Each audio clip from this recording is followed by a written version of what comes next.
Hey, this is Noah from Leads to Profit.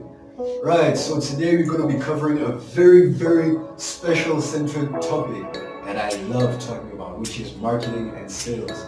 This is basically the foundations, the layers of your business. And today we're going to be diving into whether you should be using digital marketing or traditional marketing. All right, now with that being said, the first thing you should be looking at, whether you want to use traditional or digital marketing, is your goal.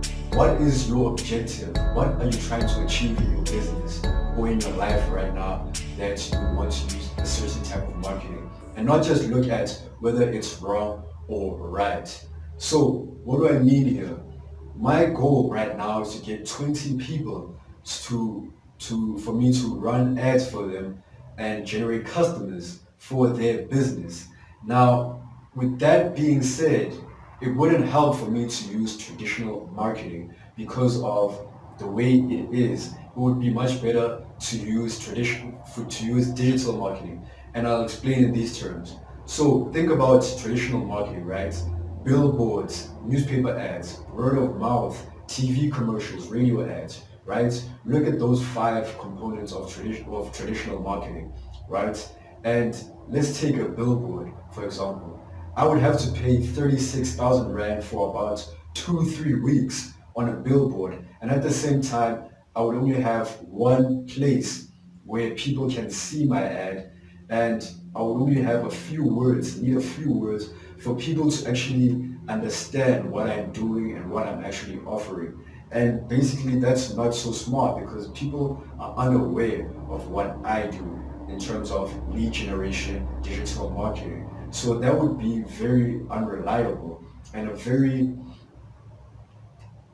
weak way for me to actually generate leads and bring in those 20 new people, right? So at the same time, with that specific goal that I have for myself, if I go into uh, digital marketing, right? I can create an ad, and from there, when people click on the ad, I can explain to people what I do in a short video, about 2 to 5 minutes. And then from there, I can offer them a free training, meaning they can click there and then from there see what I will actually be offering them and how they can immediately use that in their business without me being there already, but they can already try out the strategies that tried and tested before, and they can do that for their business. And I'm already adding value on a much bigger scale, right? So people can then schedule a call with me if they'd like me to do it for them. So you see the positioning in that, right? I position myself as someone who is already doing things in the digital space, but at the same time where people can actually receive the value that I'm giving. And instead of seeing a bland uh, report or few words of what I do on a billboard, which they only have a split second to see. Now, if you're a much more established company, a much bigger company, it would make sense for you to actually advertise on a billboard or a TV commercial.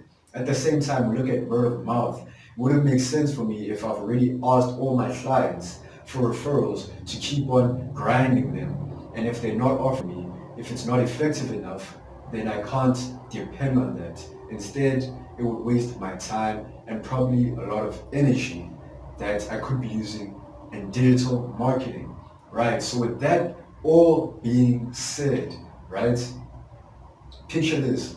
You have your goal, right? And the marketing side of you have someone who's playing golf. The marketing side of things is that when someone hits that ball and the closer it gets to the hole in one is your marketing. And when they quickly just tap it in is your sales, right? So think of digital marketing or marketing in general as the ability to make the sale as easy as possible, right? It's not the thing, but the thing that sells the thing. So I hope you really understood. And if you don't, I'll definitely go in depth to what I actually mean by positioning and marketing your business in a way of achieving your goals and making sure that it's a specific goal and not just, oh, I want to grow my company, but how you want to grow it, when you want to grow it, what's your deadlines, what strategies can you use from there once you understand your goal.